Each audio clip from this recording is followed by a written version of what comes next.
Welcome all. Back to a little bit more geometry. Today we are talking about areas of trapezoids, rhombi, and kites. First, let's kind of talk about trapezoids first shape. So again, a trapezoid is a quadrilateral, so four sides, with exactly one pair of parallel sides. Now those parallel sides happen to be the bases of our problem. They're the base. Okay. Now a specific type is like isosceles trapezoid. What makes it isosceles is still has one pair of parallel sides, but the legs are congruent to each other, as well as the angles. The angles are congruent to each other, and these top two are congruent to each other over here, to this right here.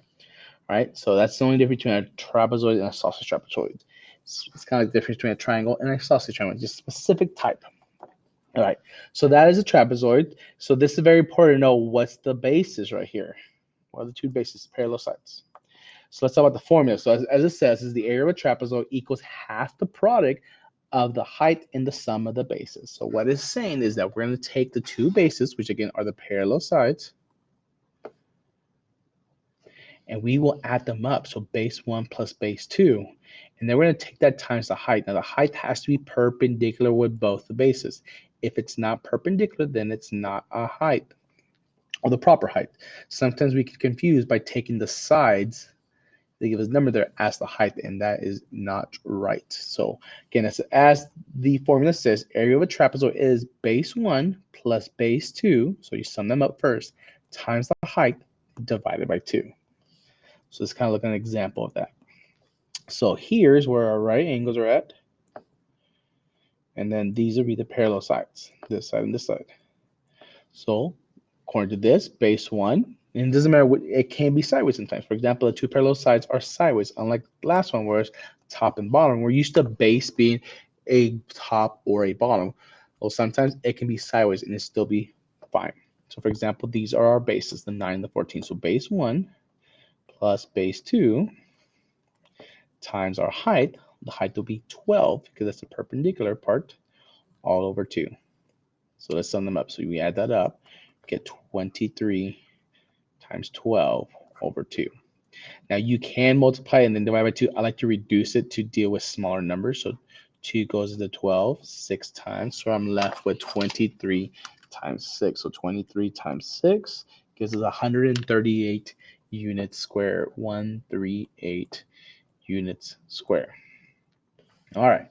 So the second one down here, I'm missing this part right here. I don't know what happened to it. But anyways, it told us that the area of the trapezoid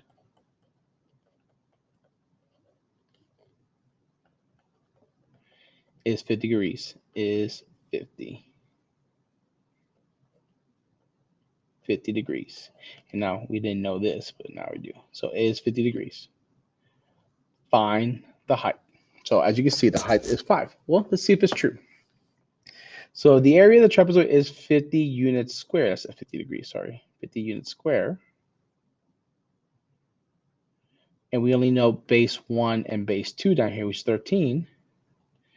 And we're looking for the height. Well, let's see how that looks. So I'm going to change colors so we know. So then we set up base 1, which is 7, plus base 2, which is 13, times my height, which we don't know, all over 2, equals 50 units square. So just like anything else, we got to start with isolating h. We got to get h by itself. So we'll multiply both sides by 2. Reason we do that is because these two cancel each other out. We sum them up. We get 20 times height equals 100. To get h by itself, we will divide by 20. That reduces. H equals 5. As we had earlier, h equals 5 right here. Okay. Let's talk about kites in a rhombus. A kite in a rhombus.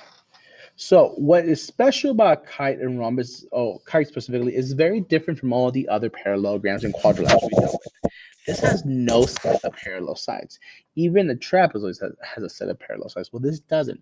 But what it does have is a pair of consecutive angles that are congruent. That means this side is congruent to this side, and this one's congruent to this one. 2. There we go.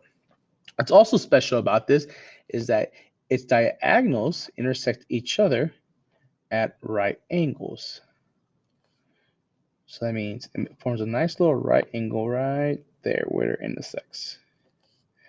As well as the shorter diagonal gets split in half. So this side will equal this side.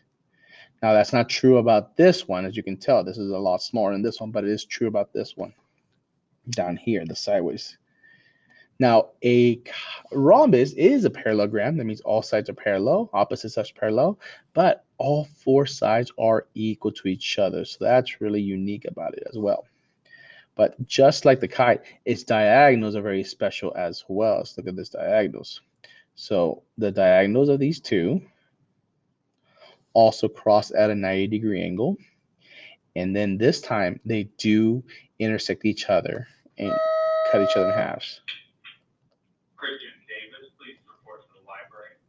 Christian Davis. And there should be 3 right here. Okay, they're different. 3 and 3.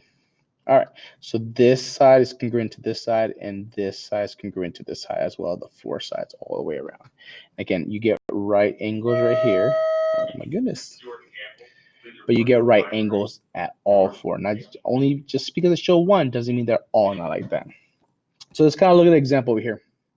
So the area of a rhombus or kite is found by taking diagonal 1 of the diagonals, doesn't matter which one you call diagonal 1, we'll call this one diagonal 1, and then we'll call the red one diagonal 2, just for fun. So diagonal 1, the whole thing, times diagonal 2 divided by 2. Diagonal 1 times diagonal 2 divided by 2.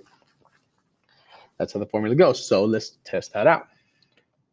So in this problem right here, they're telling us AO, that means from here to here, that is 3 units. And then they tell us that DO, from here to here, that is 4 units. So 3 units and 4 units. Okay, we're looking for the area of the rhombus. So we're doing diagonal 1 times diagonal 2 all over 2. So diagonal 2 would be what? If this is 3, the whole thing will be 6. The whole thing is 6. And if this is 4, the whole thing is 8. Again, like we said earlier, when the diagonals intersect each other, they cut each other into equal halves. So this half is equal to that. So if this is 3, that's 3. If this is 4, that's 4. Again, there's a whole diagonal of 6 and a whole diagonal 4. So we got 8 times 6 all over 2. We multiply that, we get 48 over 2. We get 24 units square. Now, it does form a right angle before. So the other question on here is, what is the perimeter? Again, the perimeter is adding all 4 sides up. Now, all 4 sides are congruent, so they all equal each other. Great, but now we have to find it. Now, back in chapter 8, we talked about right triangles, specifically those who we know the size. So if this is 3, this is 4, we are looking for this. Now, if you don't know, this is a Pythagorean triple, so we can find what this is just by, remembering that special triangles. But if you don't, great thing about right triangles is you had the Pythagorean theorem. The Pythagorean theorem says that leg squared plus leg squared equals hypotenuse square. So a square plus b square equals c square. C square, a and b does not matter which one's which, but c does matter. It's always across from your 90-degree angle, hypotenuse. So we square those, we get 9 plus 16 equals x squared. We add them up, we get 25 equals x squared. So we square root both sides. We get that 5 equals x. So if this is 5, this is 5, this is 5, and this is 5. It gives a total of 20 units. All right, one more example. Let's look at this right here. So we're talking about kites on this next one. So find the area of kites. So just like a rhombus, we need to look at its diagonals. Now out here, they give us the numbers on the outside. They give us these numbers on the outside right here. But understand, if you translate those numbers on the inside, it's still saying that the total distance across is 7 and the total distance height is 12. So that's our diagonal, 7 times 12. So this is a very simple one. They will do this on your homework sometimes. Put the diagonals on the outside. Just know that's going from tip to tip and then tip to tip right there. So we take 12 times 7 over 2. 2 reduces 12. 6 times 7 is 42 units square. Hope that helps you guys. See you later.